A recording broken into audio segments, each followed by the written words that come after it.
সুপ্রতীপ। বর্তমানে আমি এমবিবিএস এর স্টুডেন্ট। তো আমি এখন থেকে তোমাদেরকে কেমিস্ট্রি পড়াবো, জেই মেন্স, নিট ইউজি আর ডব্লিউবিজেই এর জন্য। আমার নিজের প্রিপারেশনের সময় থেকেও আমি একটা জিনিস লক্ষ্য করতাম যে বাংলাতে প্রিপারেশন করার জন্য খুব একটা ভালো রিসোর্সেস বা ভালো কোনো কোচিং ইনস্টিটিউট বা ইউটিউবের চ্যানেল সেরকম এক্সিস্ট করে না, এখনো করে না। তো যারা একদমই বেঙ্গলি মিডিয়ামে পড়ে এসছে বা ইংরেজি বুঝতে, হিন্দি বুঝতে একটু অসুবিধে হয়, কারণ মাতৃভাষার মতো তো কোনো ভাষাই বোঝা যায় না, তো তাদের প্রিপারেশনে খুবই অসুবিধে হয়। সেই লক্ষ্যে এগিয়ে যাওয়ার জন্যই আমাদের এই ইউটিউব চ্যানেল তৈরি করা।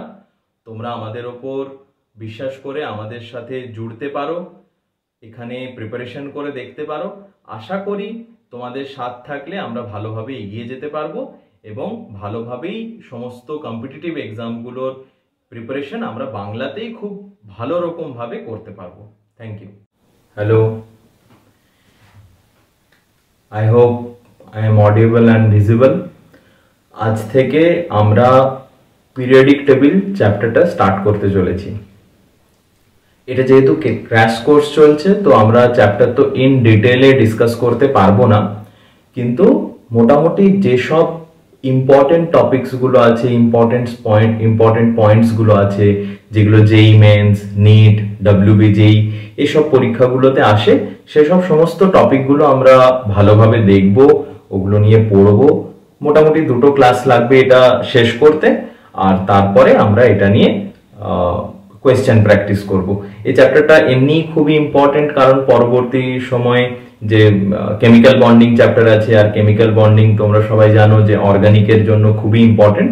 তো এটা একটা বেস তৈরি করে, প্লাস আমাদের যে ব্লক কেমিস্ট্রি আছে, যদিও সিলেবাস থেকে অনেকটাই কমিয়ে দিয়েছে, কিন্তু যেটুকু আছে সেই ব্লক কেমিস্ট্রির জন্য এই পিরিয়ডিক টেবিলটা সব থেকে বেশি ইম্পর্টেন্ট। তো পিরিয়ডিক টেবিল প্রথমে আমরা কিভাবে পড়বো?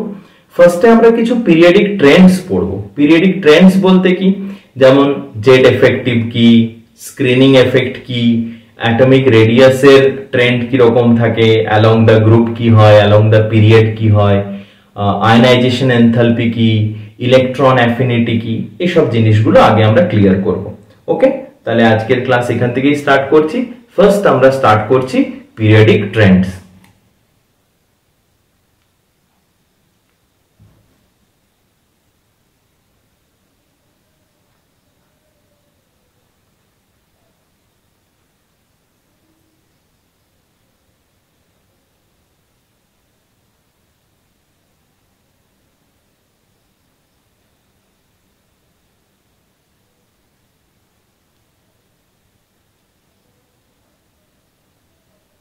পিরিয়ডিক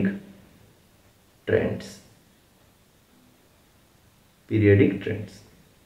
পিরিয়ডিক ট্রেন্ডস এর মধ্যে সব থেকে প্রথমে আমরা যেটা পড়ব সেটা হচ্ছে জেড ইফেক্টিভ। এটাকে আর বলা হয় effective nuclear charge. Effective nuclear charge. এবার কোয়েশ্চেন হচ্ছে যে এটাকে জেড এফেক্টিভ বলা হয় কেন? জেড এফেক্টিভ বলার কারণ, আমরা জানি যে জেড অ্যালফাবেটটা আমাদের অ্যাটমিক স্ট্রাকচারে সবসময় নাম্বার অফ প্রোটনকে ডিনোট করে। তো জেড এফেক্টিভ কেন ইউজ করা হয়? যখন মাল্টিপল ইলেকট্রন সিস্টেমের কোনো অ্যাটম নিয়ে আমরা ডিসকাস করি, তখন কি হয়, তখন ইনার অরবিটের যে ইলেকট্রনগুলো থাকে ওগুলো আউটার অরবিটের ইলেকট্রনকে রিপেল করে। তো আমার নিউক্লিয়াসে যে প্রোটন আছে ওটা ইলেকট্রনগুলোকে যতটা পরিমাণ অ্যাট্রাক্ট করার দরকার ছিল তার চেয়ে কিছুটা কম অ্যাট্রাক্ট করতে পারে। কেন? কারণ ভেতরের ইলেকট্রনগুলো ওকে রিপেল করছে, বাইরের অরবিটের ইলেকট্রনগুলোকে।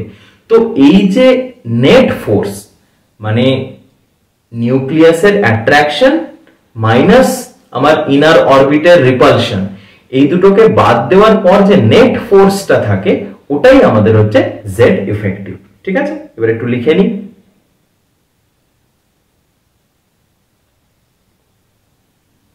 জেড কে কি বলে? নাম্বার অফ প্রোটন তাহলে জেড এফেক্টিভ কি?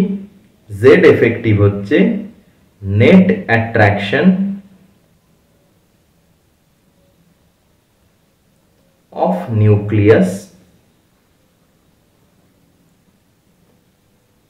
on outer electron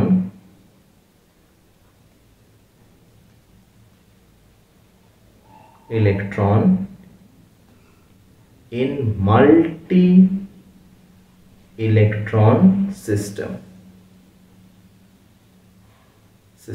এবার কোয়েশ্চেন হচ্ছে তাহলে সিঙ্গেল ইলেকট্রনের জন্য কেন না? সিঙ্গেল ইলেকট্রনের জন্য সিঙ্গেল ইলেকট্রনে একটাই অরবিট থাকে। এখানে কি হয়, এই ধরো এটা আমাদের নিউক্লিয়াস, এটা আমাদের একটা অরবিট আর এটা আমাদের সেকেন্ড অরবিট। তাহলে এই ভেতরের অরবিটেও ইলেকট্রন আছে, বাইরের অরবিটেও ইলেকট্রন আছে। এবার নিউক্লিয়াস তো সব ইলেকট্রনকে অ্যাট্রাক্ট করছে, কিন্তু এই যে বাইরের অরবিটের ইলেকট্রনটার জন্য এই ভেতরের অরবিটের ইলেকট্রন একে রিপেল করছে। তাহলে একটা অপোজিট ফোর্স তৈরি হচ্ছে, সেটার জন্যই আমাদের এটা পড়া। তাহলে নেট ফোর্স কত হবে? F net equals to F attraction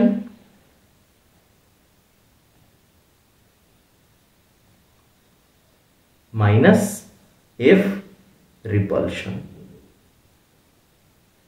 ওকে, তাহলে F attraction equals to কি? অ্যাট্রাকশনটা কার জন্য হচ্ছে? অ্যাট্রাকশনটা হচ্ছে আমার ইনার অ্যাট্রাকশনটা হচ্ছে আমার নিউক্লিয়াসের জন্য, আর রিপালশন কার জন্য হচ্ছে? ইনার ইলেকট্রনের জন্য। তাহলে অ্যাট্রাকশন কার মধ্যে হচ্ছে?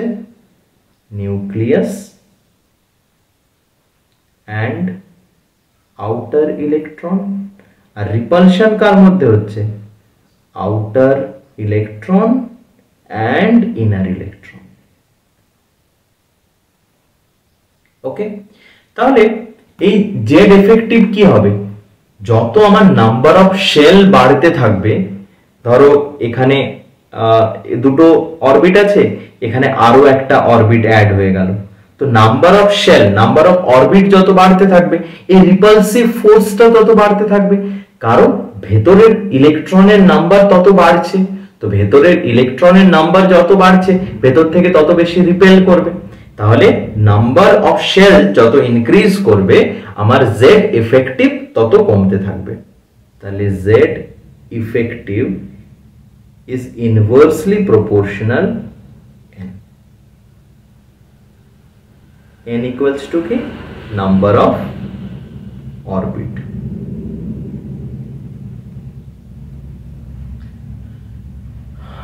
I hope এতটা তোরা সবাই বুঝতে পেরেছিস।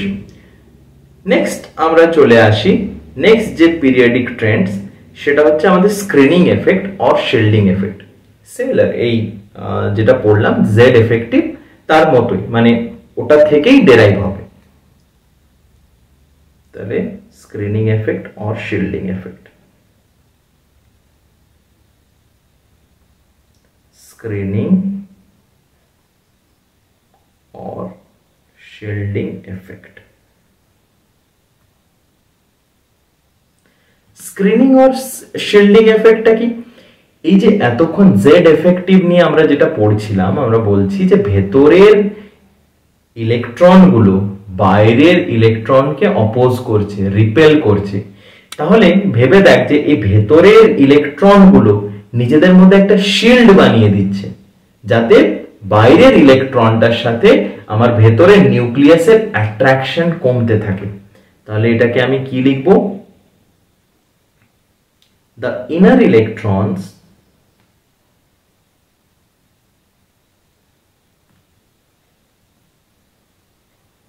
in multi-electron system repels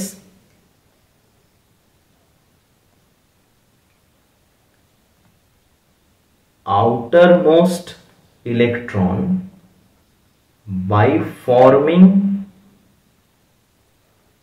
a screen or shield। মানে কি?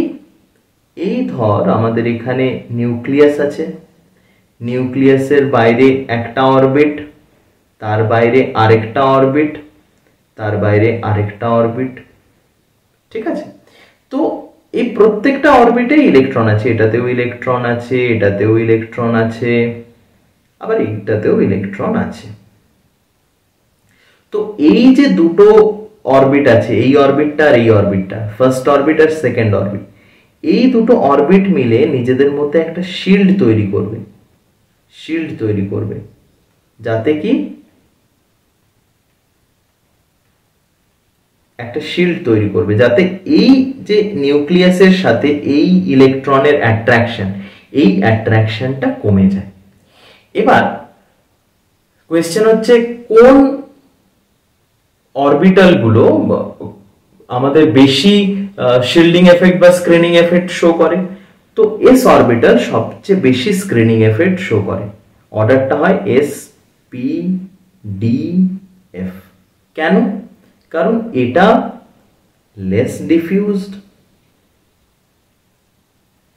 এটা মোর ডিফিউজড। এবার লেস ডিফিউজ, মোর ডিফিউজ এগুলো তো আর এই ক্র্যাশ কোর্সের ক্লাসে বোঝানো সম্ভব নয়, এখন আমরা জাস্ট রিভাইজ করছি। তো এগুলো যদি কারো জানতে হয় তাহলে ওকে একটু ভালো করে প্রিভিয়াস জিনিসগুলো একটু তোরা দেখে নিস, তাহলে এই জিনিসগুলো বুঝতে পারবি। More diffused s orbital, less diffused কেন? কারণ এস অরবিটাল একদম ইউনিফর্ম, পুরো স্ফেরিক্যাল ফর্মে থাকে। এফ অরবিটালের শেপ এখন আমরা ঠিকঠাক ভাবে পড়িনি, তো ওটা খুব বেশি ডিফিউজ। যেটা কম ডিফিউজ থাকবে ও খুব ভালোভাবে রিপেল করতে পারবে, যেটা লেস ডিফিউজড হবে ও বেশি রিপেল করতে পারবে, যেটা মোর ডিফিউজড হবে ও অত ভালো করে রিপালশন করতে পারবে না, ঠিক আছে। তাহলে আমাদের অর্ডার কি হবে? 1s এর স্ক্রিনিং এফেক্ট সবচেয়ে বেশি, তারপরে 2s, তারপরে 2p, তারপরে 3s, তারপরে 3p, তারপরে 3d, তারপরে 4s, দেন 4p, 4d, 4f। ক্লিয়ার? তাহলে এবার z ইফেক্টিভের যে ট্রেন্ডটা আমরা পড়ছিলাম সেটা কি হবে? Trends of z effective. z effective কোন দিক দিয়ে বাড়বে, কোন দিক দিয়ে কমবে। এবার এতটা তো তোদের মোটামুটি মনে রাখতে হবে। এবার যে পয়েন্টটা বলছি ওটা তো মনে রাখতেই হবে একদম। যত আমরা লেফট টু রাইট যাব তত আমাদের z এফেক্টিভ বাড়বে। কেন z এফেক্টিভ বাড়বে? এখানে কি বলেছিলাম? z effective is inversely proportional to the number of shell বা নাম্বার অফ অরবিট। যত আমরা লেফট টু রাইট যাচ্ছি নাম্বার অফ অরবিট তো ইনক্রিজ করছে না, কিন্তু proton number of proton increase করছে। তো নাম্বার অফ প্রোটন যত ইনক্রিজ করবে জেড এফেক্টিভ তত ইনক্রিজ করবে। আর এটাতে কি হবে যদি আমরা টপ টু বটম যাই?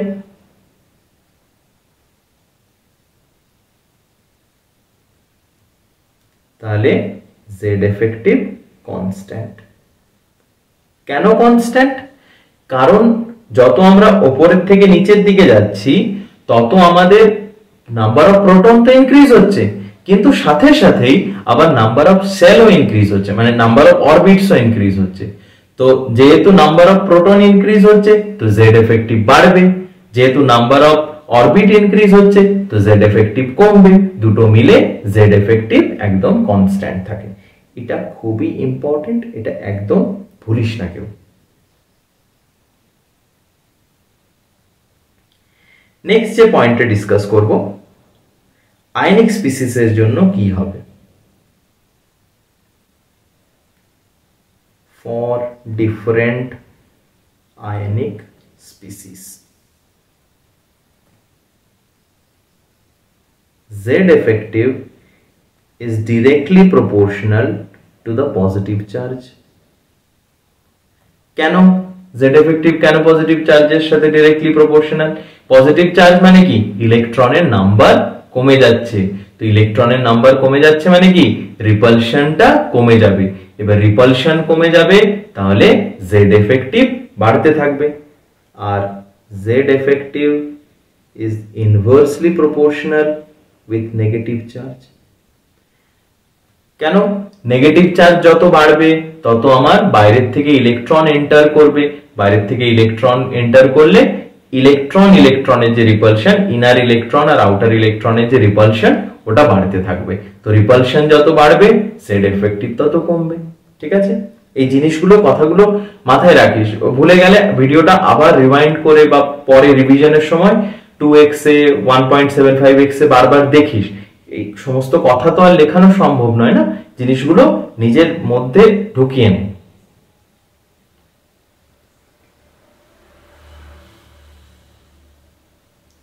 এবার নেক্সট ট্রেন্ড আমরা চলে আসি atomic radius.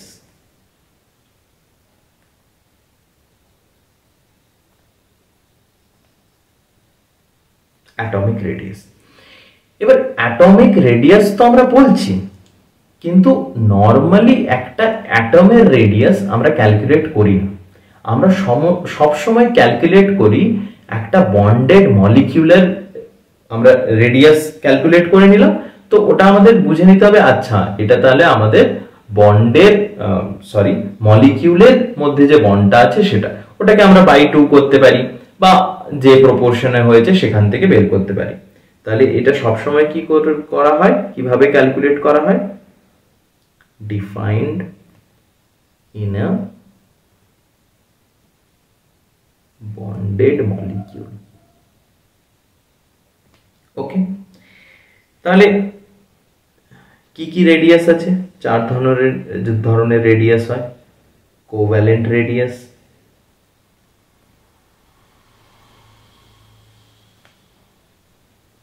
Van der Waals radius,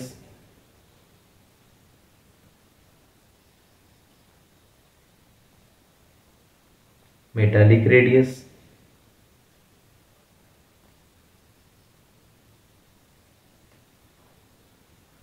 আর আয়নিক রেডিয়াস। তার মধ্যে আমরা এখানে শুধু কোভ্যালেন্ট রেডিয়াস আর আয়নিক রেডিয়াসটা ডিসকাস করব। আরেকটা ইন জেনারেল কি হয় এই আচ্ছা কোভ্যালেন্টের মধ্যেই আমি বলছি।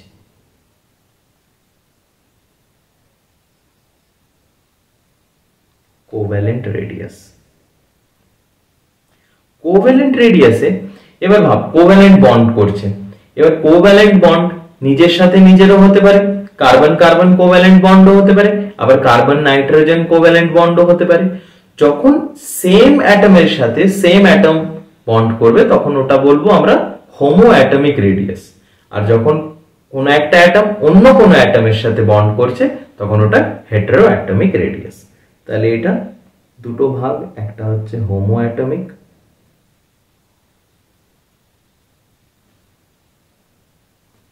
আরেকটা হচ্ছে হেটেরো অ্যাটমিক।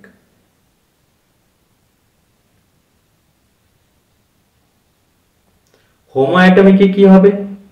দুটো সিমিলার অ্যাটম বন্ড করেছে, তাহলে ওদের মধ্যে যে ইন্টার নিউক্লিয়ার ডিস্টেন্স আছে তাহলে r equals to d/2। d কি এখানে? d হচ্ছে ইন্টার নিউক্লিয়ার ডিস্টেন্স, আর r রেডিয়াস বুঝতেই পারছিস। এবার হেটারো অ্যাটমিকে কি হবে? যেমন আমরা একটা এক্সাম্পল নিয়ে নিই HCl, H টা ছোট, Cl টা বড়, HCl। ঠিক আছে, এটা ধর H, এটা ধর Cl। তখন আমরা কি করব? তখন আমাদের এই যে ইন্টার নিউক্লিয়ার যে ডিস্টেন্সটা d, যেটাকে আমরা ডিনোট করছি, তো d equals to RA plus RB minus 0.09 del EN। এই ফর্মুলা ইউজ করতে হবে। এবার ডেল EN কি? electronegativity difference.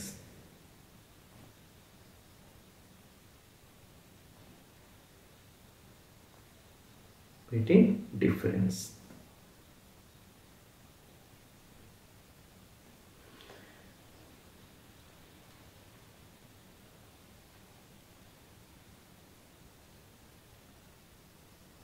Electronegativity difference del EN আর এ কি একটা রেডিয়াস আর বি কি আরেকজনের মানে জাস্ট দুটো অ্যাটমের রেডিয়াস।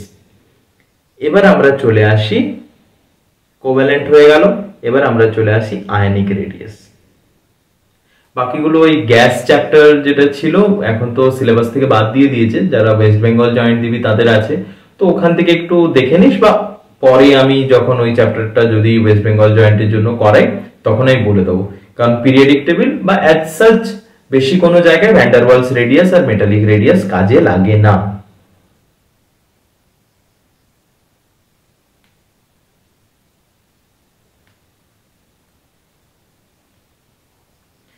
তাহলে আয়নিক রেডিয়াসও দু ধরনের হবে, একটা হচ্ছে ক্যাটায়নিক আর একটা হচ্ছে অ্যানায়নিক। ক্যাটায়নিক রেডিয়াসে কি হবে? Size is inversely proportional to the magnitude of charge. কেন? কারণ ক্যাটায়ন মানে কি, ও ইলেকট্রন লুজ করছে, তো ইলেকট্রন যত লুজ করবে তত কি হবে, ওর বাইরের সেলের ইলেকট্রনগুলো বেরিয়ে যাচ্ছে। বাইরের সেলের ইলেকট্রনগুলো বেরোনো মানে কি, এই যে ইলেকট্রন ইলেকট্রন যে রিপালশন, ইনার অরবিটের সাথে আউটার অরবিটের ইলেকট্রন ইলেকট্রন যে রিপালশন, ওই রিপালশনটা কমছে। ওই রিপালশন কমছে মানে কি হবে, জেড এফেক্টিভ বাড়ছে, আর জেড এফেক্টিভ বাড়ছে মানেই আমার নিউক্লিয়াস বাইরের ইলেকট্রনগুলোকে আরো স্ট্রংলি অ্যাট্রাক্ট করতে পারছে। আর কোনো জিনিস যদি কাউকে অ্যাট্রাক্ট করে তাহলে কি হবে, ওর রেডিয়াস কমে যাবে, তো ওর সাইজ ছোট হয়ে যাবে।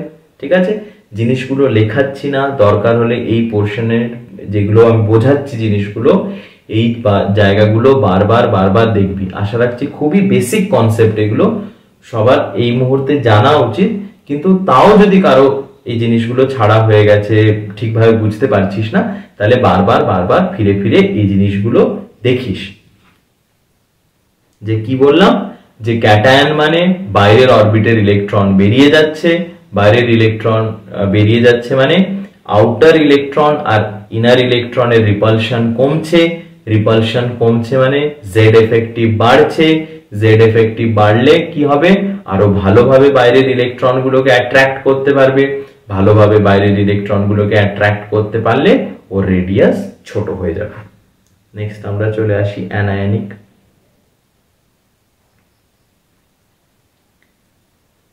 Size is directly proportional to the magnitude of charge.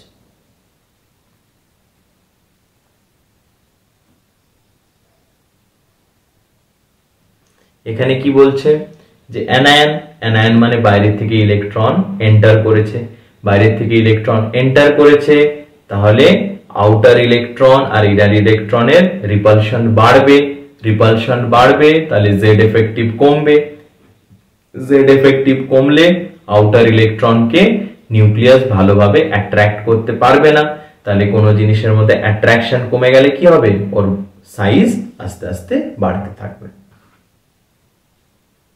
তাহলে অল ওভার যদি আমি দেখি কি হবে, রেডিয়াস অফ অ্যানায়ন,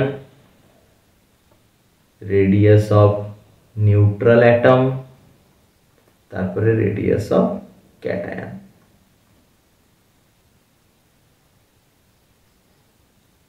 আশা রাখছি সবার এতটা ক্লিয়ার। এবার নেক্সট চলে আসছি এই রেডিয়াসেরই একটা পয়েন্টে, যে আমরা আইসো ইলেকট্রনিক স্পিসিসের জন্য কি করব। ফর আইসো ইলেকট্রনিক স্পিসিস,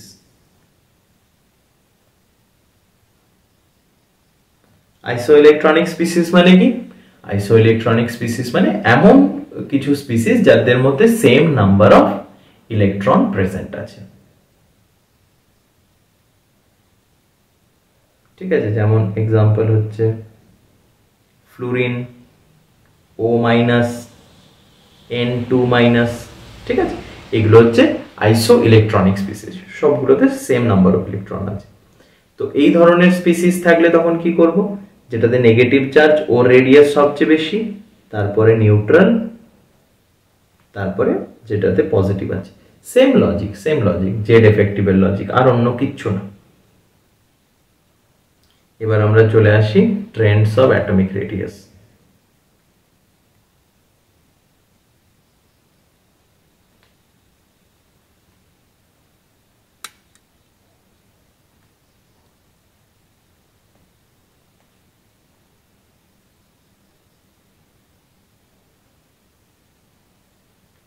আচ্ছা, কোন জিনিসটাকে বেস করে আমরা চলবো? Z effective. তাহলে জেড এফেক্টিভ যত কমবে সাইজ তত বাড়বে, জেড এফেক্টিভ যত বাড়বে সাইজ তত কমবে। তো size is inversely proportional with Z effective, এটা আমাদের বেস থাকবে, যে size is inversely proportional with Z effective. ঠিক আছে? এবার তাহলে ফার্স্ট কোয়েশ্চেন হচ্ছে, যখন আমরা লেফট থেকে রাইটে যাব, লেফট টু রাইট, কি হয়? আমাদের জেড এফেক্টিভ বাড়তে থাকে, তাহলে আমাদের সাইজ অবভিয়াসলি কমতে থাকবে। নেক্সট কি? Top to bottom, top to bottom, এখানে কি জেড এফেক্টিভ তো সেম থাকছে, কিন্তু নাম্বার অফ অরবিটস বা নাম্বার অফ শেল ইনক্রিজ হচ্ছে। তাহলে একটা অরবিট আছে, তার উপরে আরেকটা অরবিট, তার উপরে আরেকটা অরবিট, এরকম যদি হয় কি হবে? অবভিয়াসলি সাইজ ইনক্রিজ হবে। তাহলে কি হবে? সাইজ ইনক্রিজ হবে। ঠিক আছে? যেমন কয়েকটা আমি আইসো ইলেকট্রনিকের দেখিয়ে দিচ্ছি এক্সাম্পল, যখন লিখেছি আইসো ইলেকট্রনিক, ধর N3 minus, O2 minus, F minus, Ne, Na plus, Mg2 plus, Al3 plus. তাহলে যার নেগেটিভ চার্জ সবচেয়ে বেশি তার রেডিয়াস সবচেয়ে বড়, যার পজিটিভ চার্জ সবচেয়ে বেশি তার রেডিয়াস সবচেয়ে ছোট। তাহলে এটা সবচেয়ে বড়, এটা এটা এটা এটা। ঠিক আছে? এইভাবে তৈরি করতে হবে। তাহলে দুটো পজিটিভ চার্জের মধ্যে কিভাবে ডিফাইন করব? Li প্লাস, আর যদি Be2 প্লাস থাকে, যার পজিটিভ চার্জ কম তার রেডিয়াস বড়। আর সেম ভাবে যদি কোনো নেগেটিভ চার্জ থাকে, যেমন P3 minus, S2 minus, Cl minus, যার নেগেটিভ চার্জ যত বেশি তার রেডিয়াস তত বড়। ঠিক আছে?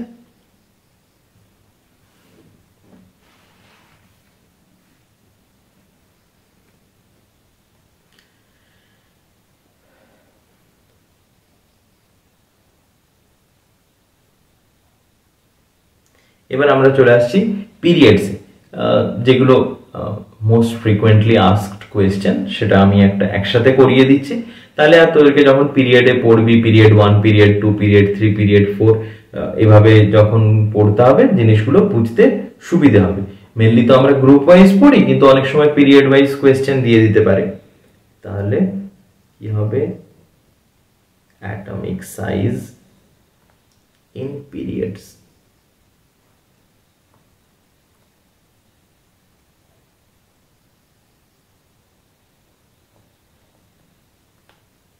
ফার্স্ট পিরিয়ডে কি আছে? হাইড্রোজেন আর হিলিয়াম। অবশ্যই হিলিয়াম বেশি হবে, কারণ এটা কি? এটা একটা inert gas, inert gas. Next আমরা চলে আসছি পিরিয়ড 2, P2 লিখছি, এটা বুঝে নিস। পিরিয়ড 2, তাহলে এখানে কি হবে? এখানে কি কি আছে? Lithium, beryllium, boron, carbon, nitrogen, oxygen, fluorine, neon. তাহলে কি হবে? অ্যালং দ্য পিরিয়ড রেডিয়াস কমতে থাকে। তাহলে লিথিয়ামের সবচেয়ে বড়, beryllium, boron, carbon, nitrogen, oxygen, fluorine, এতটা, কিন্তু এইখানে এসে এটা হবে না, কারণ এটাই হচ্ছে আমার বিগেস্ট। কেন বিগেস্ট? কারণ এখানে এটা ইনার্ট গ্যাস, তাই এখানে কি ইউজ হয়? ইনার্ট গ্যাস মানে এর কোনো কোভ্যালেন্ট রেডিয়াস হবে না। কোভ্যালেন্ট রেডিয়াস কাদের মধ্যে আমরা ডিসকাস করি? কোভ্যালেন্ট রেডিয়াস তখনই হবে যখন একটা কোভ্যালেন্ট বন্ড তৈরি করছে, কিন্তু ইনার্ট গ্যাস তো কোভ্যালেন্ট বন্ড তৈরি করবে না। তাহলে ইনার্ট গ্যাস এখানে আমরা কি দেখি? আমরা ভ্যান ডার ওয়ালস রেডিয়াস দেখি।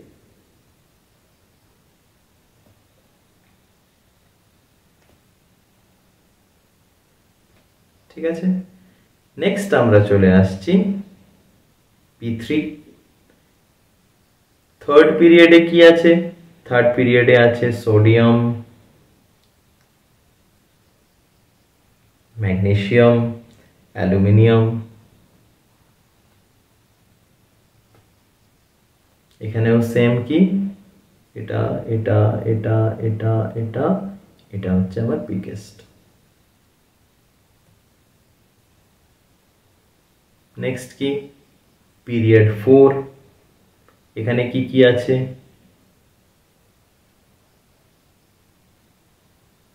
Scandium, titanium, vanadium, chromium, manganese, ferrous, cobalt, nickel, copper, zinc. এখানে যেটা হয় সেম সেম সেম সেম চলতে থাকছে, এদের তিনজনের সেম হয়, তারপরে আবার কপার আর জেডএন এর বাড়তে থাকে। এটা মেনলি মেটালিক রেডিয়াসের উপর ডিপেন্ড করছে। যখন ডিএফ ব্লক পড়াবো তখন এই জিনিসটা খুব ডিটেলে বলবো, তখন বোঝাতে পারবো জিনিসটা, একটা গ্রাফ হয়, কেন ওদের মেটালিক বন্ড বেশি হয়। বেসিক্যালি সহজভাবে যদি বলে রাখি যে এদের এখানে আনপেয়ার্ড ইলেকট্রন অনেক আছে, তাই এদের মধ্যে মেটালিক বন্ড বেশি হচ্ছে, আর এদিকে আনপেয়ার্ড ইলেকট্রন একদম কম থাকে, আর এদের এখানে মাঝখানে একদমই মেটালিক বন্ড দেখা যায় না। এখন হয়তো বুঝতে একটু অসুবিধা হচ্ছে, পরে যখন বলবো ভালোভাবে ডিটেলে বলবো, বুঝতে পারবি সবকিছু।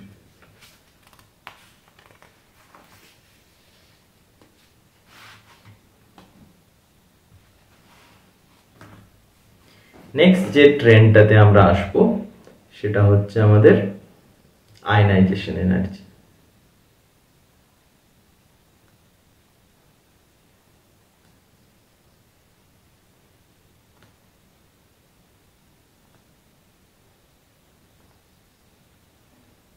আমি এখানে খুবই অল্প অল্প করে লিখছি, তোরা চেষ্টা করবি যে ক্লাসটা যখন করছিস সাথে সাথেই লিখে নে জিনিসগুলোকে, এখানেই কর, এখানেই বুঝে যা, তাহলে আর বাড়িতে গিয়ে জাস্ট এনসিআরটিটা একবার রিড করে নিবি, নিজেরা কোয়েশ্চেন প্র্যাকটিস কর, তাহলেই হবে।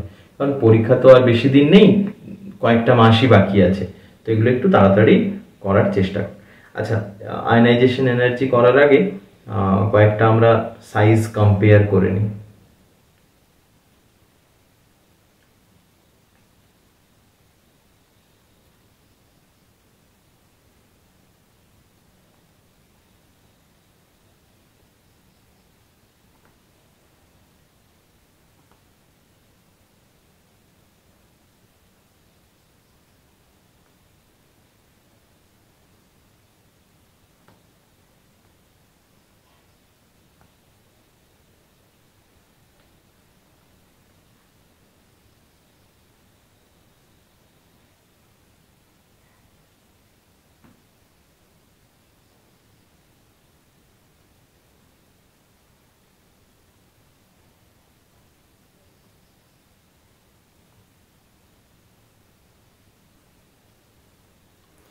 ফার্স্ট রেটটাতে কি হবে?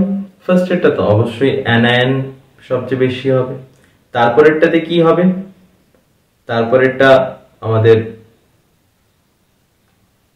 এটা, তারপরে এটা, তারপরে এটা, তারপরে এটা। ঠিক আছে, একটা পিরিয়ড আর গ্রুপের এটা দেখে নিবি। এটাতে কি হবে? এটাতে এটা এটা এটা এইচ মাইনাস, এইচ মাইনাসের সাইজটা, কারণ এইচ মাইনাস মানে এতটাই রিল্যাক্টেন্ট হয়ে যায় যখন ও হিলিয়ামের মতো স্ট্রাকচার পেয়ে যায়, ওর সাইজটা সিমিলার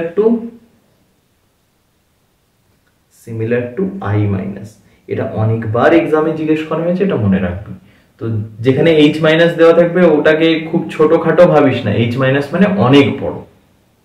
ঠিক আছে, নেক্সট আমরা চলে আসি ionisation energy.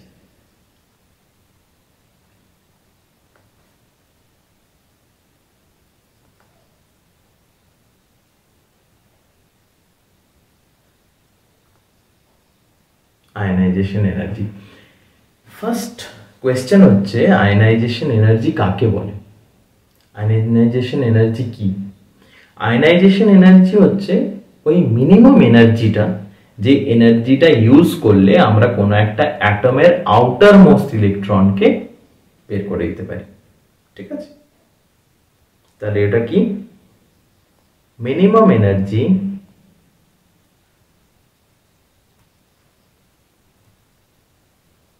required to remove an electron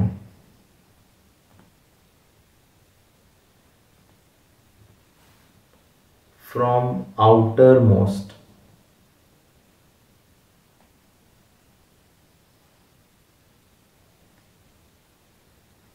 of an isolated gaseous atom। এই আইসোলেটেড গ্যাসিয়াস অ্যাটম, এটা খুব important. Of an isolated gaseous atom মানে একটা অ্যাটমের জন্য, যে অ্যাটমটার সাথে আমি এক্সপেরিমেন্ট করছি ও কিন্তু অন্য অ্যাটমের সাথে বন্ড করে মলিকিউল বানিয়ে নেই, তাহলে এই ভ্যালুটা চেঞ্জ হয়ে যাবে। ঠিক আছে, ওটা আইসোলেটেড, একটাই অ্যাটম আছে, সেখানে আমি এনার্জি দিচ্ছি। ক্লিয়ার? এই কথাটা একদম ভুলবি না যে আইসোলেটেড গ্যাসিয়াস অ্যাটম। নিটে অনেকবার এই কোয়েশ্চেনটা স্টেটমেন্ট বেসড, ওই স্টেটমেন্ট অ্যাসারশন রিজনিং এইসব করে দেয় না, ওই জায়গায় অনেকবার দিয়েছে এই জিনিসটা, তো এটা মাথায় রাখবি। আচ্ছা, তাহলে এটাতে কি হচ্ছে?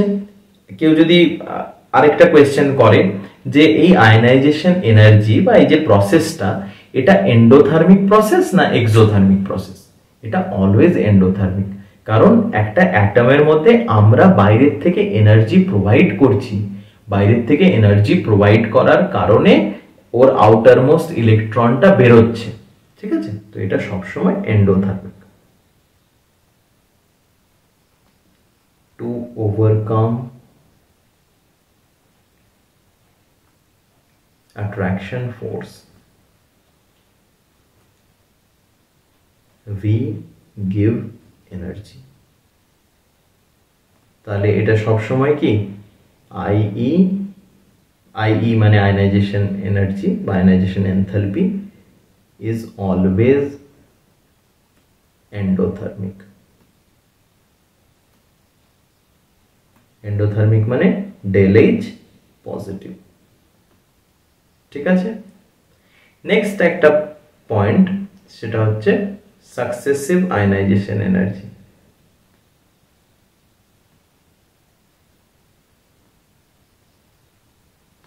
Successive ionisation energy, successive ionisation energy মানে একটা কোনো আইসোলেটেড অ্যাটম থেকে আমরা পর ইলেকট্রন রিমুভ করছি।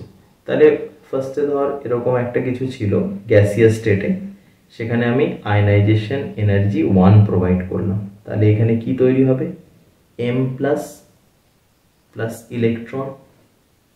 তারপরে এখানে M প্লাসের সাথে আমি আয়নাইজেশন এনার্জি 2 দিলাম, তাহলে M2 প্লাস আরো একটা ইলেকট্রন।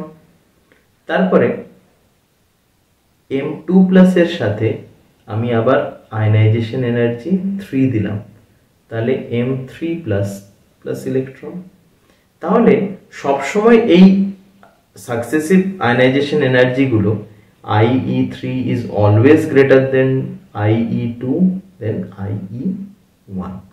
কেন এটা হচ্ছে?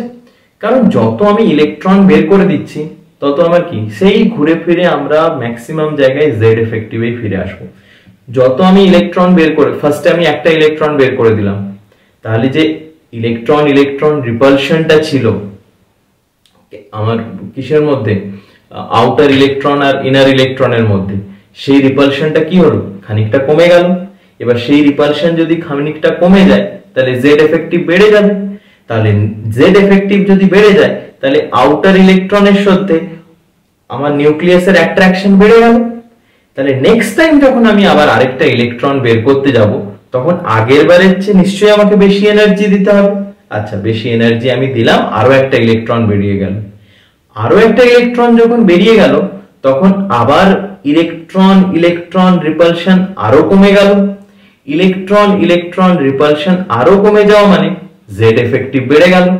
জেড এফেক্টিভ যদি আরো বেড়ে যায় আউটার মোস্ট ইলেকট্রনের সাথে নিউক্লিয়াসের অ্যাট্রাকশন আরো বেড়ে গেল। তখন যদি আরো আমি একটা ইলেকট্রন ইজেক্ট রিমুভ করতে চাই তখন আমাকে আরো বেশি ইলেকট্রন দিতে হবে। তো যত আমি ইলেকট্রন বের করতে থাকবো তত আমার জেড এফেক্টিভ বাড়তে থাকবে, যত আমার জেড এফেক্টিভ বাড়তে থাকবে তত আমার নিউক্লিয়াস আর আউটার মোস্ট ইলেকট্রনের অ্যাট্রাকশন ইনক্রিজ করবে। যত অ্যাট্রাকশন ইনক্রিজ করবে ওগুলোকে আউটার মোস্ট অরবিট থেকে রিমুভ করতে তত বেশি এনার্জি দিতে হবে। ক্লিয়ার? কি বললাম? যত আমাদের আউটার মোস্ট অরবিট থেকে ইলেকট্রন ইজেক্ট করব আমরা তত জেড এফেক্টিভ বাড়বে, যত জেড এফেক্টিভ বাড়বে তত নিউক্লিয়াস আর আউটার মোস্ট অরবিটের ইলেকট্রনের মধ্যে অ্যাট্রাকশন ইনক্রিজ করবে, তত আমাদের আয়নাইজেশন এনথালপি বাড়তে থাকবে। মানে আমাদেরকে আরো বেশি এনার্জি দিতে হবে একটা ইলেকট্রন বের করানোর জন্য। তাহলে এখান থেকে আমি কি দেখছি যে ফার্স্টে এটার অক্সিডেশন স্টেট কত ছিল? 0, তারপরে হলো +1, তারপরে হলো +2, তারপরে হলো +3। তো যখন 0 ছিল তখন আমার একটা ইলেকট্রন বের করানোর জন্য এনার্জি দিতে হতো IE1। যখন 1 হলো তখন IE2, যখন 2 হলো তখন IE3। তাহলে আমি এখান থেকে বলতে পারি যে ionisation enthalpy or energy is directly proportional to oxidation state।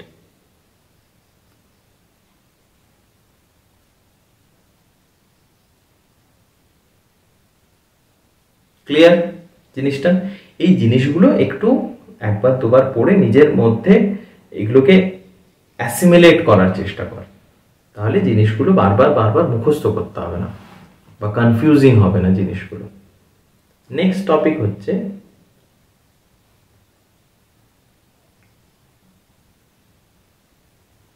factors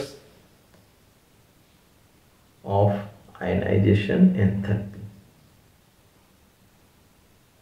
First factor, ionization enthalpy is directly proportional to ZF। পর্যন্তই থাক। নেক্সট ভিডিওতে আমরা আয়নাইজেশন এনথালপি বাকিটা কমপ্লিট করব, তারপরে ইলেকট্রন অ্যাফিনিটি এবং তারপরে ইলেকট্রোনেগেটিভিটি, এবং তারপরে আমরা কি করব এনসিইআরটি থেকে কিছু থিওরিটিক্যাল পোর্শন যেগুলো থেকে অতটা কোয়েশ্চেন আসে না, কিন্তু তাও আমরা ওই জায়গাগুলো জাস্ট একবার করে রিড করে নেব। কিছু কিছু নমেনক্লেচার আসে, শেষের দিকের যে এলিমেন্টগুলো আছে ওগুলো নমেনক্লেচার কিছু আসে, ওগুলো একবার দেখে নেব। ভিডিও যদি ভালো লেগে থাকে তোমরা তোমাদের বন্ধুদের সাথে শেয়ার করো, চ্যানেলটাকে অবশ্যই সাবস্ক্রাইব করো, আর কমেন্টে অবশ্যই জানিও যে কি আরো আমরা ইমপ্রুভ করতে পারি। কিছু ফিডব্যাক যদি থাকে যে এইভাবে ক্লাস করলে ভালো হয়, এইভাবে পড়ালে ভালো হয়, তাহলে আমাদের জন্য ওটা খুবই বেনিফিশিয়াল হবে। আর আমরা যদি ভালোভাবে ক্লাস নিতে পারি তাহলে তোমাদের প্রিপারেশন খুব ভালো হবে। ঠিক আছে, নেক্সট ক্লাসে দেখা হচ্ছে তাহলে।